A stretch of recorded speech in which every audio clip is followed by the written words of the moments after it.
The first community I lived in was very conservative. I remember being super little and someone came out in that town and was practically shunned. And so I knew it wasn't like an accepted thing. I get nervous when I have to tell people, that, yeah, I've got a daughter who's bisexual.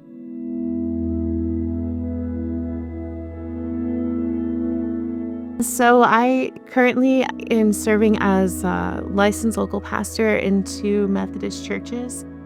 My faith, my belief in God is probably like the number one thing that is, I hope it's the number one thing that people recognize about me. I would describe my mom as a very kind-hearted person.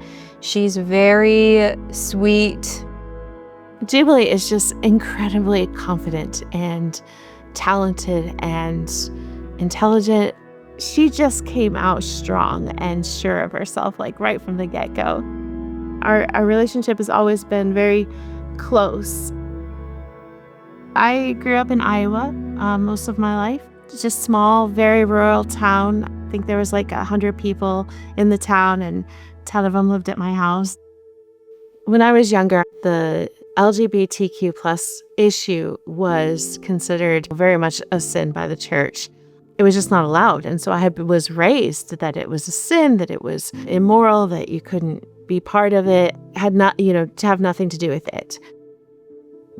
Growing up, I kind of assumed that my mom didn't accept it, that it wasn't something that she was okay with. And it wasn't something I tried to engage conversation with her because I knew that it was something that I was starting to be okay with and that I wasn't going to judge people for. And I was afraid that if I spoke with her about it, I would find out she didn't feel the same. And I didn't want that to damage our relationship. I'll be honest, when it first started to question it, I'm like, God, can this just not be something I have to try to tackle? But God has a way of saying, no, you need to grow, and you need to understand. And so suddenly I'm starting to put the pieces together, and I'm realizing this is something that she's going to come out and tell me, and I need to figure out where I stand on it because I'm still in a church that half the people think that it is a sin. So I was really nervous to come out to my mom, and I didn't really plan it at all. It's one of those things that you don't know how people are going to react until they do.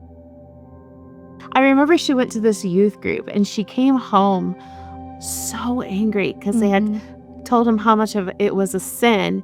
And she was this was about 6th grade. Yeah, about 6th grade. And it was over the top anger, just tears and crying, and she's just hysterical.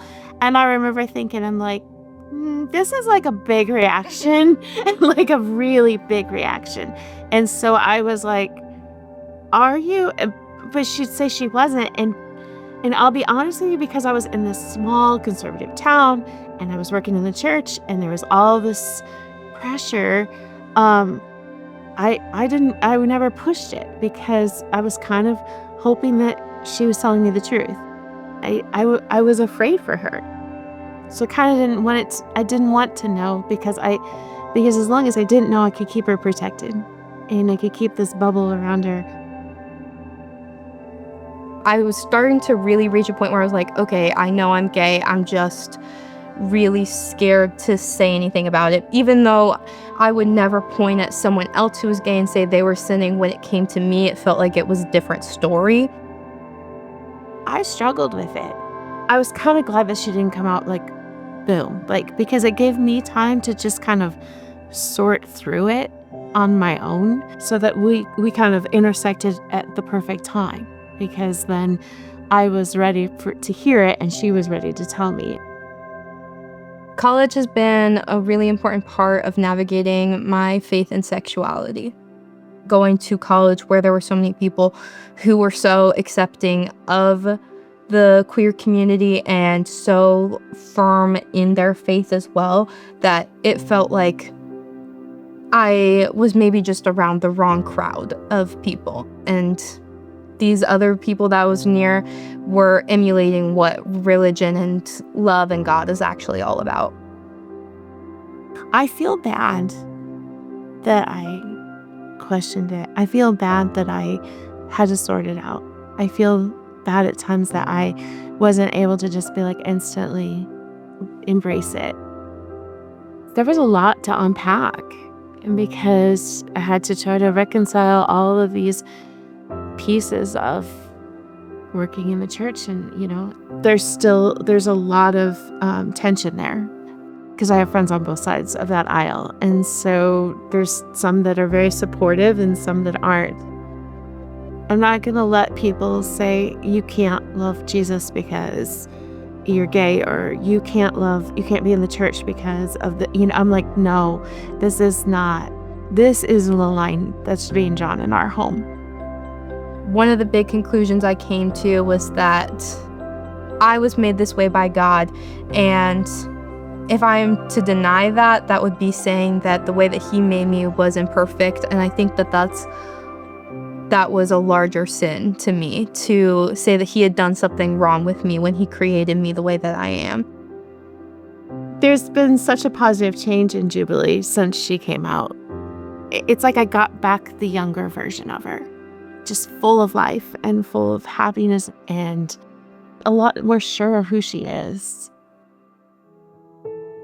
So for me, the reason I decided that this was important is because I think Jubilee just needed to see me in action, to see that, no, I'm not just saying these things. Like, I 100% love you unconditionally. And then also the fact that there's just so many kids. There's so many children that are coming through my door, that are talking to me about this issue. And if you've ever sat on a Saturday afternoon at your dining room table and listened to a child cry because they've been told by one of their friends that they can't have a faith, that they can't have any kind of thing that supports them. If you've ever sat and watched that heartbreak and you've tried to find the right words to say, and you've tried to reassure them that they are loved and they are valued, it will break your heart like you've never been broken. So from my perspective, the risks of not accepting your child are, at best, deeply, deeply wounding them, and at worst, burying them. At the end of the day, what I kept coming back to was, it's okay to have some fears, to question, to struggle for a little bit, but it's also okay to love them and to support them 100%. In fact, the second part really is non-negotiable. You have to love them. And I'm going to do it as best I possibly can.